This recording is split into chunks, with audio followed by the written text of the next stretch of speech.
প্রিয় দর্শক, আসসালামু আলাইকুম। ভৌতিক ও আধ্যাত্মিক চ্যানেলের পক্ষ থেকে আপনাদের সবাইকে আন্তরিক শুভেচ্ছা এবং অভিনন্দন।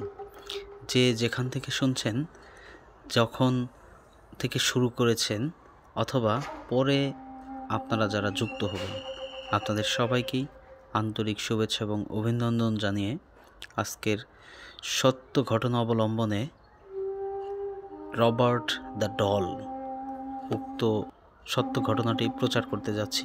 প্রিয় দর্শক, সেই সাথে আপনাদের আরও একটি কথা স্মরণ করিয়ে দিতে চাই।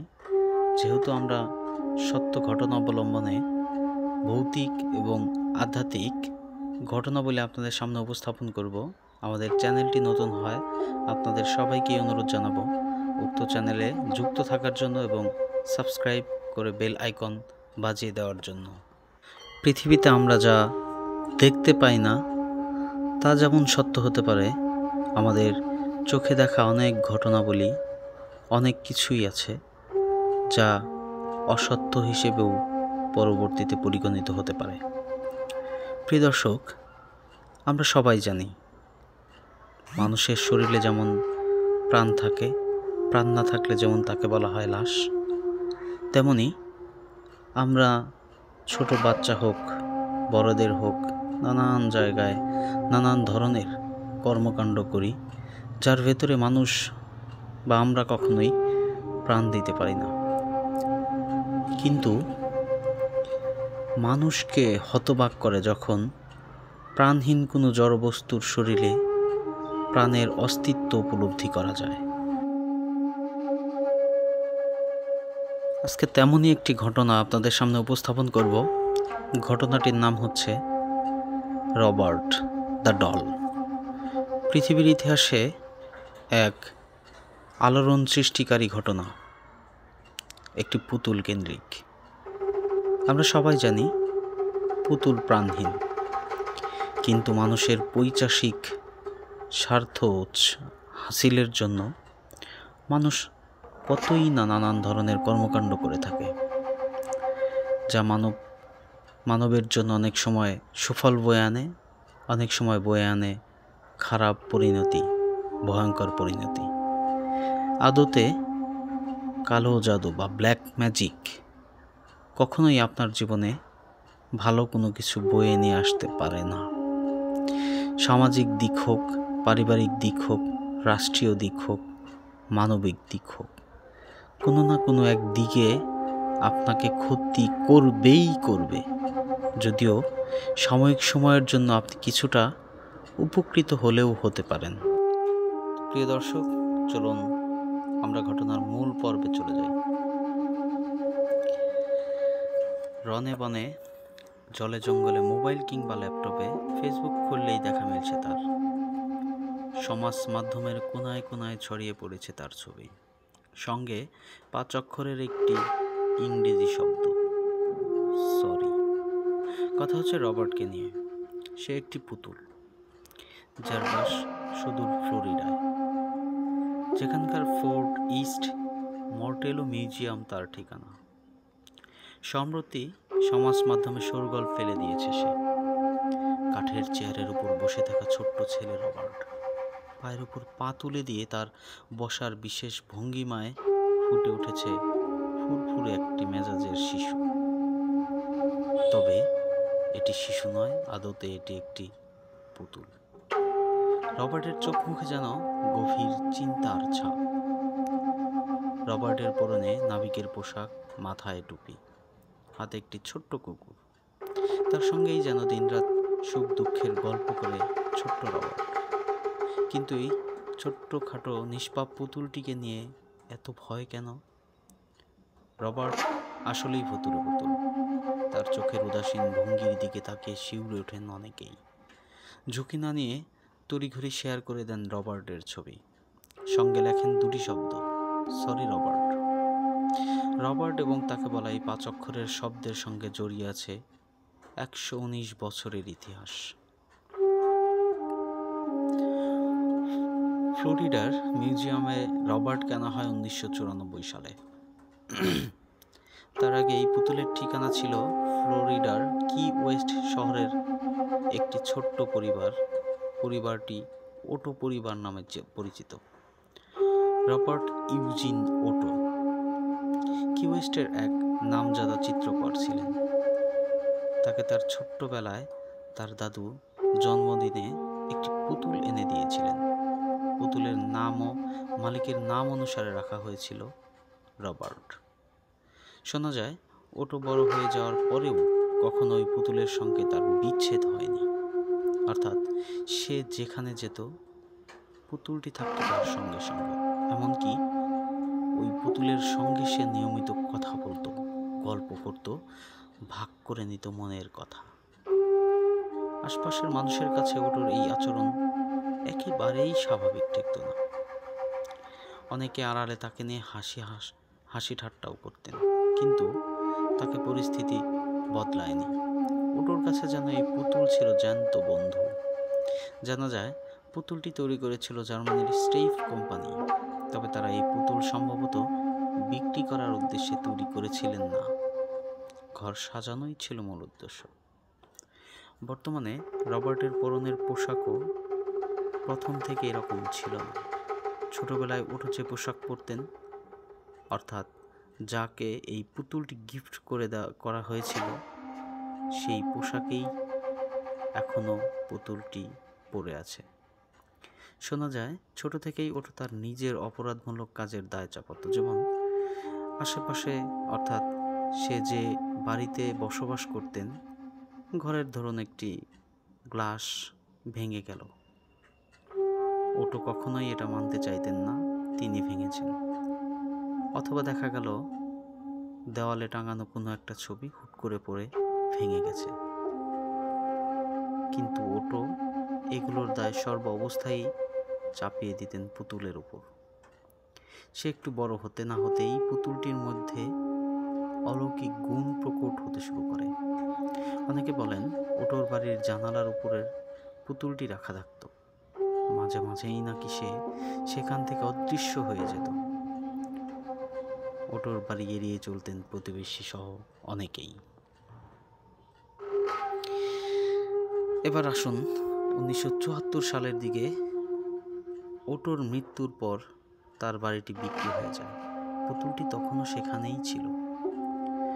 অনেকেই নাকি ওই বাড়ির ছাদে হাঁটাচলা এবং মাঝে মাঝে অট্টহাসির শব্দ শুনতে পেতেন। বাড়িময় নাকি ঘুরে বেড়াতো ভুতুর এই অদ্ভুত পুতুল রবার্ট। অনেকে আবার বলেন কেউ এই পুতুলের সামনে তাকে অথবা ওটোকে অপমান করে কথা বললে পুতুলের মুখের হাবভাব পাল্টে যেত। ওটোর মৃত্যুর পরও 20 বছর ওই বাড়িতেই পড়েছিল রবার্ট। তারপর তাকে জাদুঘরে দিয়ে দেওয়া হয়।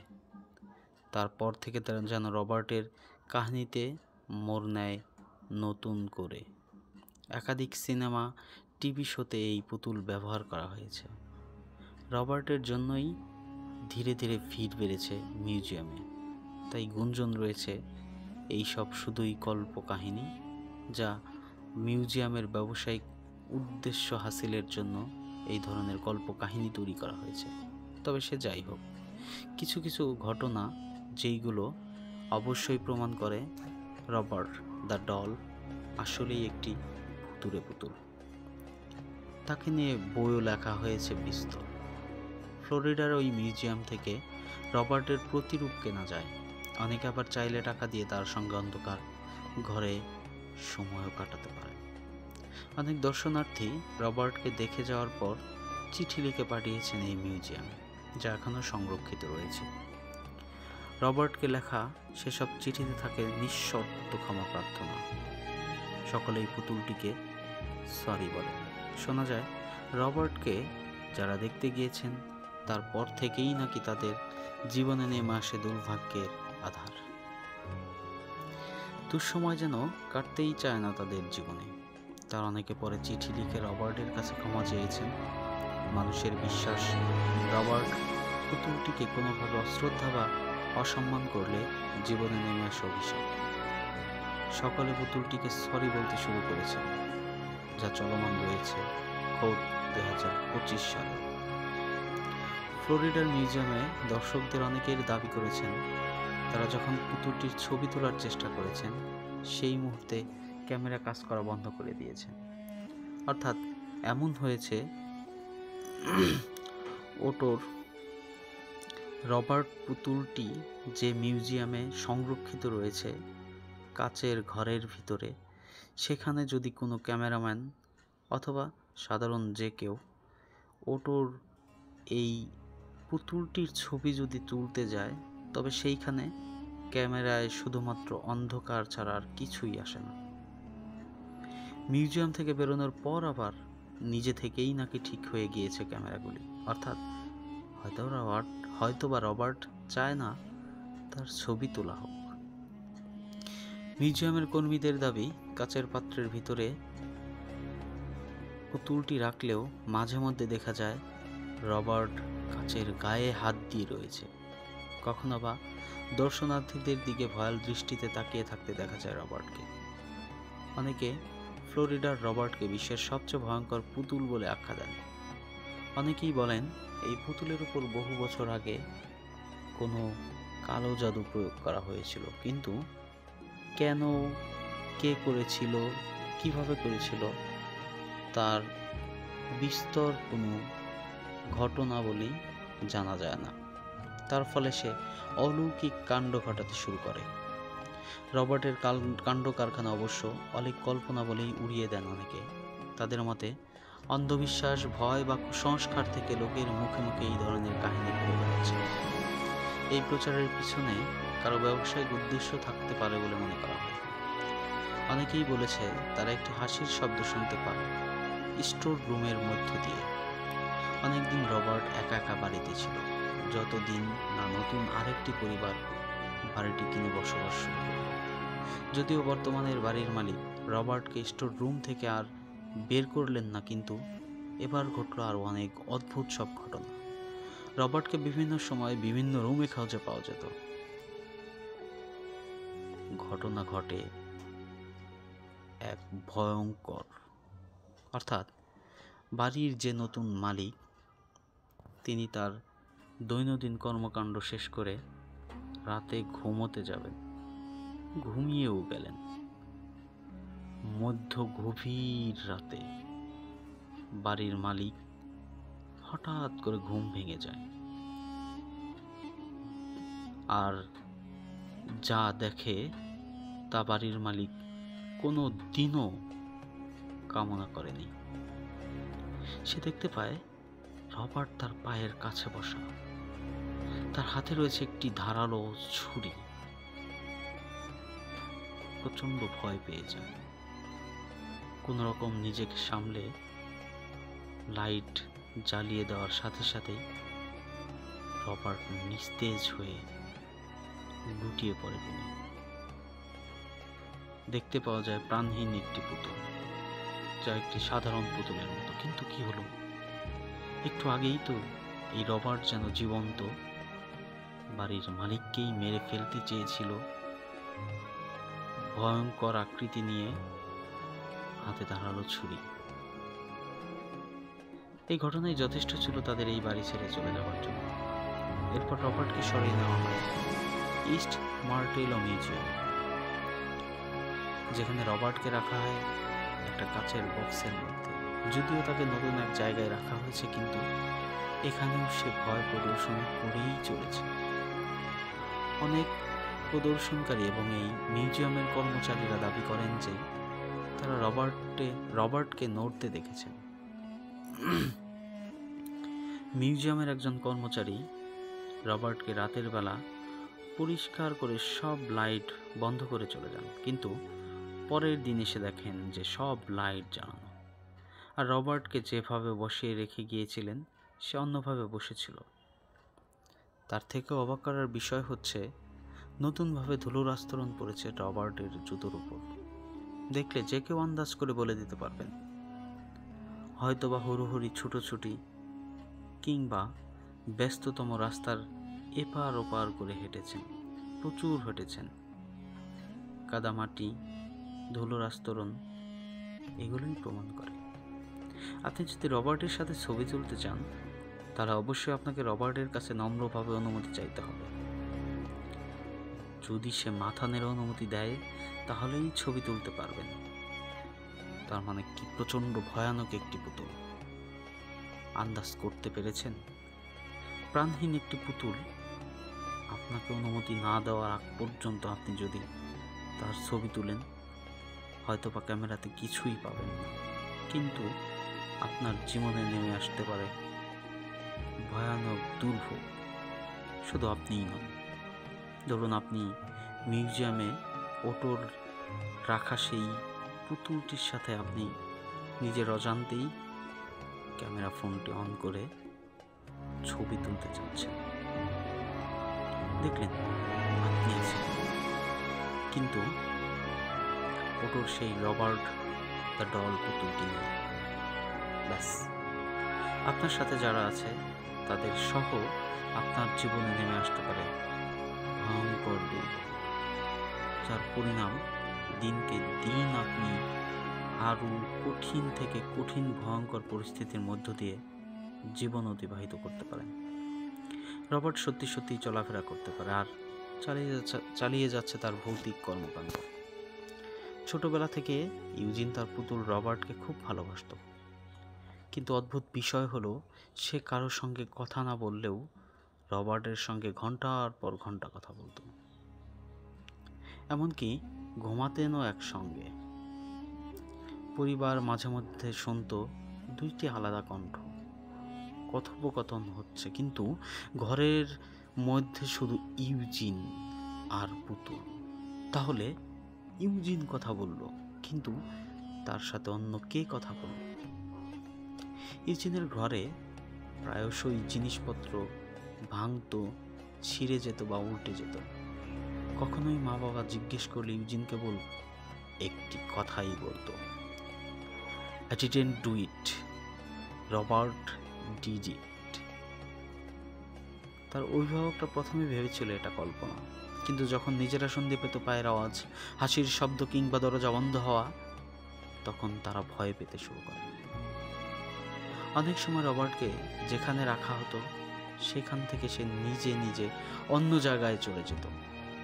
জানালার পাশে বসে থাকতো, বাইরের মানুষকে দেখতো, তাকিয়ে থাকতো ভয়ঙ্কর চোখ নিয়ে, এবং লোকজন দাবি করত পুতুলটি চোখ নড়াচড়া করছে, অথবা খুব ভয়ঙ্করভাবে কারোর দিকে তাকিয়ে হাসছে, যে হাসিতে নীরব একটি মেসেজ চলে যাচ্ছে দর্শনকারী, কিন্তু সে হাসিতে ভয়ঙ্কর একটি রূপ লুকিয়ে আছে। কেউ কেউ বলেছে তারা পুতুলটিকে জানালার আড়ালে দাঁড়িয়ে থাকতে দেখতে পেয়েছেন, আবার পরক্ষণেই অদৃশ্য। ইউজিন যখন বড় হয় তখনও পুতুলটি ফেলে দেয়নি, সে আবার সেই বাড়িতে ফিরে আসে যেখানে সে শৈশব কাটিয়েছিল, এবং রবার্টকে একটি আলাদা ঘরে বসিয়ে রাখে যেন সে একজন ব্যক্তি। ইউজিনের স্ত্রী দাবি করেন রবার্টকে নিয়ে ইউজিন এক প্রকার অন্ধ আসক্তিতে ভুগছিলেন। সে পুতুলটির সঙ্গে কথা বলতো, খাবার দিত, এবং রাগ করলে রবার্ট তাকে দেখে ভয় পেত। ইউজিনের মৃত্যুর পরে বাড়িতে থাকা নতুন বাসিন্দারা রবার্টকে দেখে আতঙ্কিত হয়ে পড়েছিল। এক শিশু দাবি করে রবার্ট তাকে আক্রমণ করেছে এবং রাতে তার বিছানার পাশে দাঁড়িয়েছিল। শিশুটির থেকে বেশ কিছু ঘটনা পাওয়া যায়, তার মধ্যে কোনো এক রাতে ছোট্ট বাচ্চা 10 কিংবা 12 এই ধরনের বাচ্চাদের কিন্তু পুতুলের প্রতি একটু আগ্রহ থাকে। শিশুটি প্রতিদিনের ন্যায় খাবার খেয়ে তার বিছানায় ঘুমোতে যায়। স্টোর রুমে বন্ধ থাকা রবার্ট এদিকে শিশু ঘরটিকে পরিপাটি করে সুন্দর করে বন্ধ করে দিয়ে ঘুমিয়ে পড়েছেন। হঠাৎ করে গভীর রাতে শিশুটি নিজের অজান্তেই বুঝতে পারে তার ঘুমের আশেপাশে যেন কে হাসছে। জানালার পাশে মনে হচ্ছে কোন এক অবয়ব তার দিকে তাকিয়ে হাসছে। ছোট্ট শিশুটি ভয়ঙ্করভাবে ভয় পায় এবং তার পরিবারকে ঘটনাটি বলার পরে রবার্ট দ্য ডল উক্ত পুতুলটির ভয়ঙ্কর রূপ স্পষ্ট রূপে প্রতিফলিত হয়। প্রিয় দর্শক, রবার্ট দ্য ডল সত্য কাহিনীটি এখনো চলমান রয়েছে। কেমন লাগলো আপনাদের কাছে রবার্ট দ্য ডল? সত্য ভৌতিক ঘটনা এবং আধ্যাত্মিক ঘটনা আরও জানতে আমাদের চ্যানেলটিকে সাবস্ক্রাইব করুন এবং বেল আইকনটি বাজিয়ে দিন। সেই সাথে আপনারা যারা আমাদের কাছে ঘটনা লিখে পাঠাতে চান তাদেরকে আমাদের একটি ইমেইল অ্যাড্রেস দিয়ে রাখছি। আপনার পরিবারের সাথে অথবা আপনার সাথে অথবা আপনার আশেপাশে অথবা আপনার এলাকায় অথবা আপনার মুরব্বীদের থেকে শোনা, আপনার গ্রামের, আপনার শহরের অথবা আপনি যে স্থানে বসবাস করছেন সেই স্থানের যদি কোনো ভৌতিক ঘটনা থাকে তবে আমাদের ইমেইল করতে পারেন। আমাদের ইমেইল অ্যাড্রেসটি হচ্ছে BASHIR বশির KHAN2294@gmail.com, অর্থাৎ bashirkhan2294@gmail.com। আমি আবারও স্পেলিংটুকু বলে দিচ্ছি, BASHIR KHAN2294@gmail.com।